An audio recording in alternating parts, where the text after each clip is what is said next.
अधिक वर्ष जीता, धीरे धीरे सांस लेने वाला ज्यादा जीता है।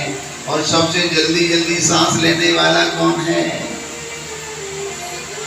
बताओ ना? सब घरों में सबने पाल रखे महाराज। हाँ।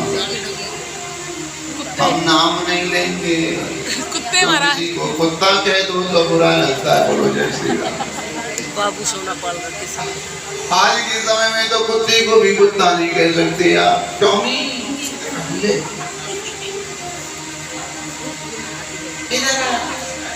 बेटे को इतना प्यार नहीं करते महाराज। बेटा से हमारा अपना मुंह नहीं चटवाते, कुत्ते से अपना मुंह चटवा लेते है ना। हाँ। कुत्ता नहीं कहते, अगर उसको कह दो ना आपका कुत्ता नहीं कहना, तो टॉमी। पहले ये सब नाम कुत्तों के हुआ करते थे महाराज, टॉमी, टॉनी, टीटूनी। अब तो घरों में बच्चों के भी नाम रख देती है माता है। हाँ हाँ। अरे बच्चों का नाम रखो तो रामकृष्ण के नाम पर रखो, केशव देव, अरे रामचंद्र, ओ नारायण, ओ शंकर, चंद्रशेखर, ऐसे भगवान के नाम पर नाम रखो तो अच्छा लगता है हमारा। क्योंकि नाम सुमरण से ही सदगति की प्राप्ति होती। तो महाराज राजा ने जब ये बात कही तो महाराज साधु ने कहा किसी को कुछ खिलाओ पिलाओ तो सही। तो महाराज क्या चाहिए बताएं? और दूध मंगाओ। अब तो महाराज केसर डाल करके शक्कर डाल करके राजा ने दूध मंगाया, चांदी के गिलास कटोरे में दे दिए। अब जब चांदी के कटोरे में महाराज शक्कर मिला हुआ दूध दिया तो महात्मा उसमें उंगली घुमाने लगे। जब उंगली घुमाने लगे तो राजा ने देखा बहुत देर हो गई, तो महात्मा पी लीजिए, आपने पीने को मंगाया, इसमें क्या ढूंढ रहे हैं आप? महात्मा कहने लगे बोल मैंने सुना है कि दूध में घी है, तुम्हें तो घी निकालना। मैं घी निकालना? महात्मा बोले बोल घी ऐसे कैसे निकल आएगा? बोले है तो दूध में। बोला हाँ तो दूध में। बोल फिर ऐसे कैसे निकलेगा? बोल फिर कैसे निकलेगा? बोल महाराज पहले दूध को गर्म करो और फिर उसका दही जमाओ, दही जमा करके मंथन कर दो, माखन निकलेगा, फिर उसे आग पर रखो तब घी निकलेगा। महात्मा बोले जब इतना तुम जानते हो कि घी दूध में ही है, लेकिन बिना तपाए बिना मंथन के घी नहीं निकल सकता, मक्खन नहीं निकल सकता, ऐसे वो जगत पिता परमात्मा सब में व्याप्त है, लेकिन बिना साधना के उसका दर्शन नहीं हो सकता है। बोलिए भक्तवत्सल भगवान की कथा सुनना महाराज, और भगवान कथा को मनन करना, आसन पर बैठे रहना, यही सब साधना है। इन्हीं सब साधनाओं से परमात्मा का दर्शन प्राप्त होता है। भगवान शंकर ने कहा मैं तुम्हें पुत्र को अवश्य दे दूंगा, लेकिन दो तरह के पुत्र हैं, एक कुपुत्र है, एक सुपुत्र। तुम्हारा इनमें अंतर क्या है? बोले अंतर ये है कि जो कुपुत्र है वो 100 वर्ष जिएगा लेकिन दुख बहुत देगा, और जो सुपुत्र है वो केवल 5 वर्ष जिएगा लेकिन तुम्हें सुख बहुत देगा। अब ब्राह्मण सोचने लगा कि 100 वर्ष जीने वाले पुत्र से क्या लाभ है जो दुख देने वाला? इसे तो वो पुत्र ही अच्छा है जो 5 वर्ष जिए लेकिन सुख तो दे। वो वरदान पाकर के चला गया, भगवान शंकर की कृपा उसके घर में बेटा का जन्म हो गया। बोली शंकर भगवान की।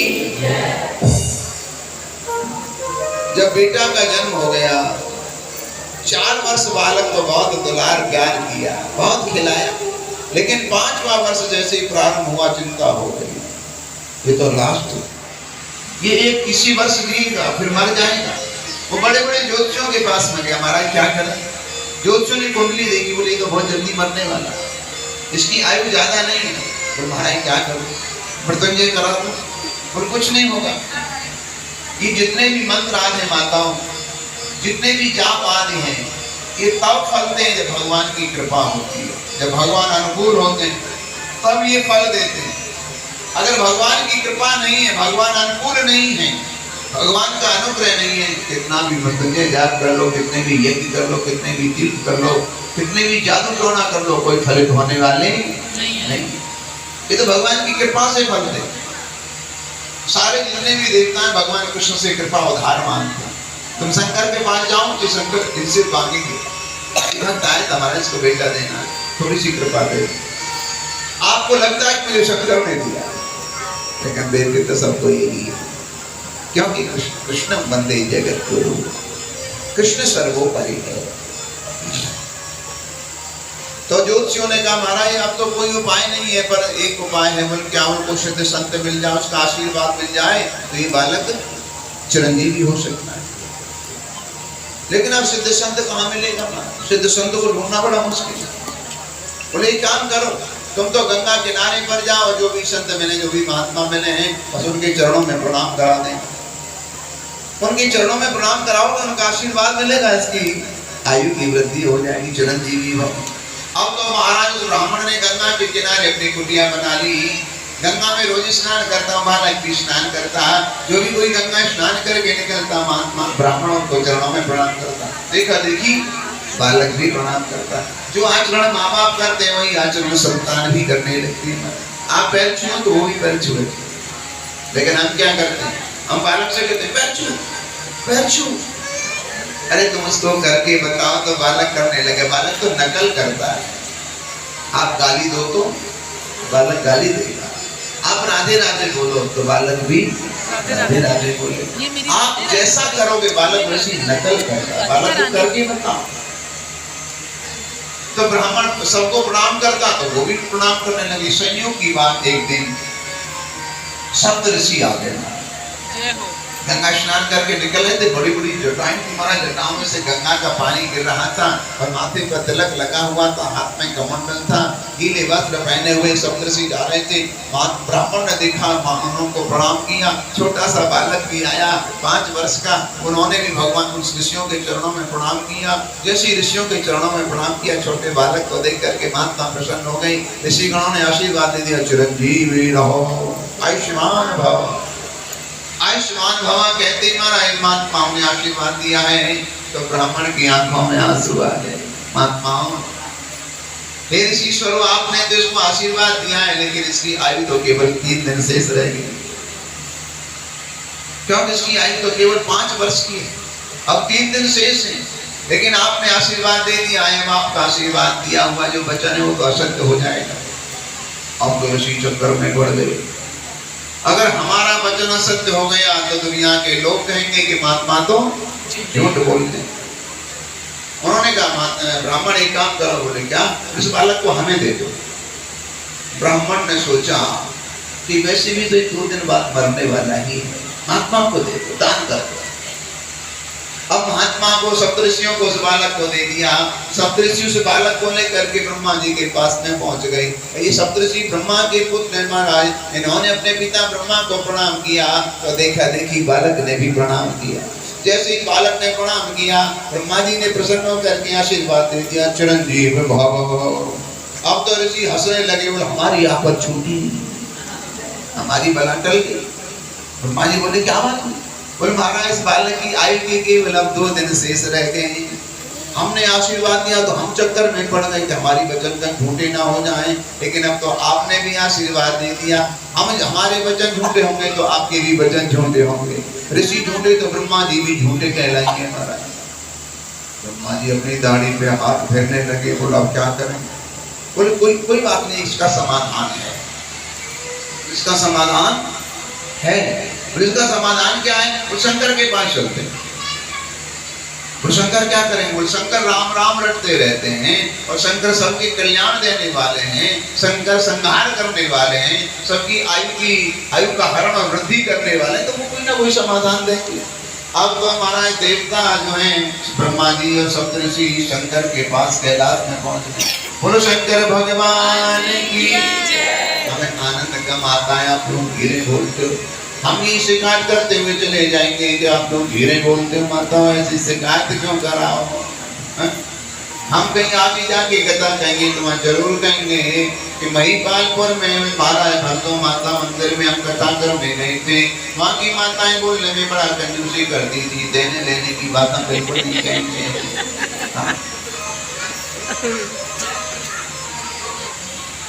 तो आप जरा जोर से बोलो ना, बोलो शंकर भगवान की जय। नमः पार्वती पतये हर महादेव। अब ऐसा लगा कि आप लोग बैठे। नहीं तो हमें लग रहा था कि हम तो अकेले ही बैठे कथा कर रहे हैं, आप लोग तो शांत और मौन बैठे हुए। शंकर भगवान के पास में ब्रह्मा जी पहुंचे, सनकादिक ऋषि पहुंचे, सबने भगवान शंकर को प्रणाम किया। महाराज जैसे सबने प्रणाम किया तो शंकर ने सबको आशीर्वाद दिया, प्रसन्न हो गए। बालक ने भी प्रणाम किया, बालक को भी भगवान शंकर ने आशीर्वाद दे दिया, चिरंजीव रहो, आयुष्मान रहो। अब तो ब्रह्मा जी हंसने लगे, बोले हमारी बला टल गई, अब तो हमारी भी बला, क्योंकि आखिरी दिन था, तीसरा दिन था। भगवान शंकर बोले क्या हुआ?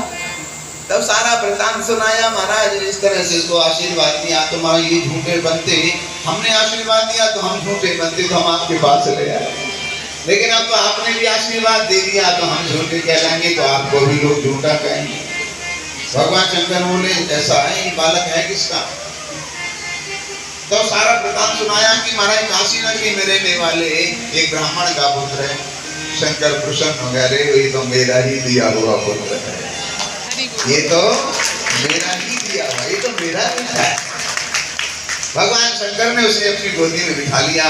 देवताओं को, ब्रह्मा जी को, ऋषियों को निश्चिंत किया, बोले आप जाओ अपने लोक में, आप इसकी चिंता मत करो।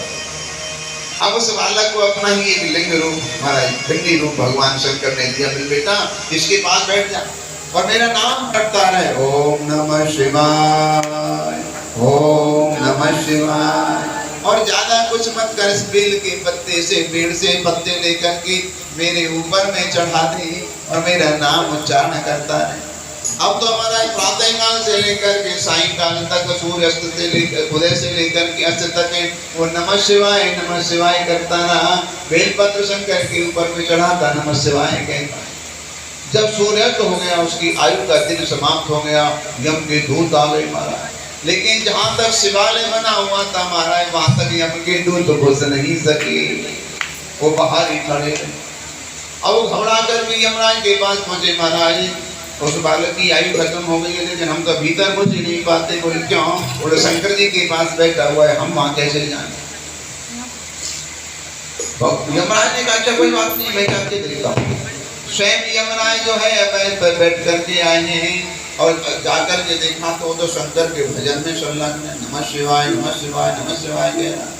और नमः शिवाय कहते उस बालक को देखा है तो बाहर से ही यमराज ने यम पास फेंका, जिसे वो गले में डाल करके जीवात्मा के प्राण खींचते हैं, उसे यम पास कहते हैं।